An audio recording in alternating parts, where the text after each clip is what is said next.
dangerous situations as the rites get wilder and wilder. The barong is said to give them the power of invulnerability, no matter what fashion of attack. How this state of mind is achieved can't be explained, other than to say that magic really is involved.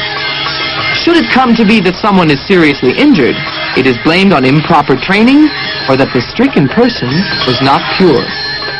In this case, the Kree's dagger can wound his body, as witnessed in this situation. It is no wonder that this form of the barong kabet is officially prohibited. The severely drained dancers are brought out of their trance by sprinkles of holy water, and temple guards treat the wounded with herbal medicine.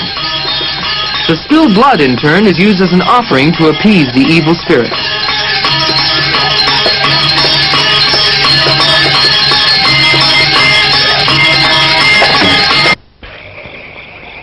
Goalava, where offerings are brought to satisfy the as yet unredeemed souls.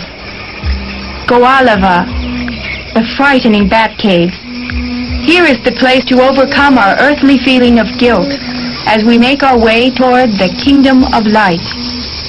As far as the eye can see, the entire ceiling of the cave is covered with the leather-winged creatures, hundreds of thousands of them, giving the impression that the ceiling is alive. The unusual, unaccustomed sweet smell of inch-deep excrement greets visitors from afar. Europeans tend to stay away from this place because of their inherent fear of these animals. Maybe this feeling goes back to the legends of vampires in cold, dreary castles, or the horror stories about Count Dracula and his clan of bloodsuckers. The demonic, it seems, is something our sensitive minds have more than a little trouble coping with. Not everyone will admit it, but we've all been confronted with it at one time or another.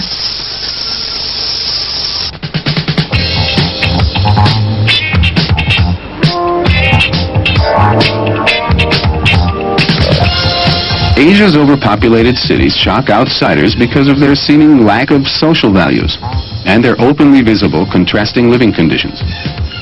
An enormous conglomerate of human weakness and passion, struggling between yesterday and tomorrow. Manila, the Philippine metropolis, is a perfect example of the problematic world opinion such a city brings with it. Spanking new storefronts versus the picturesque poor side of town, home of the squatters, those patient slum inhabitants that make up 1/3 of all those existing here. Many visitors love these parts just as much as Chinatown and the colorful markets, plus the romantic corners of Tondo with its masses of huts.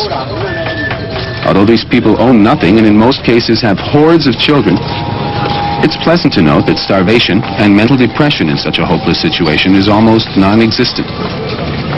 It seems as if everyone has made some mystic deal with fate.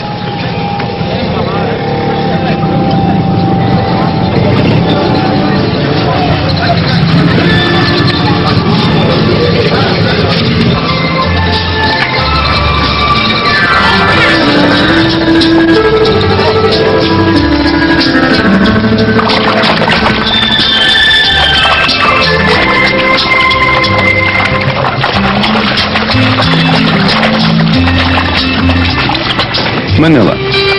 The stranger is amazed at the colorfully painted convertible minibuses. The jeepney, main form of transport and income for the Filipinos.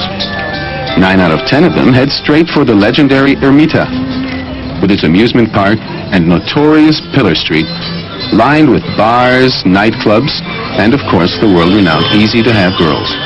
Here is the example of an 18-year-old named Gina, with whose help we hope to clarify how quickly and undramatically life is forced to take its course, and not as one would always like it to be. Gina was raised in a destitute atmosphere of boredom and monotony, maturing as the workhorse of the family. After finishing the mandatory years of schooling, she's confronted with the same problem her entire generation is having: the search for a job.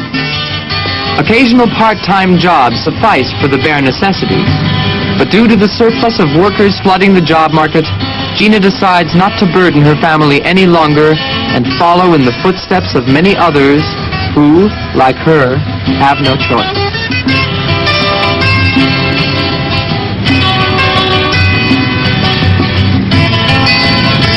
the city, word has already gotten around that up and down the entire length of Pillar Street, there is a constant need for dancers, friendly flirts, and other ladies of the night. Establishments throughout the area exhibit signs and billboards making candid offers in an effort to win new recruits for their increasing sex market.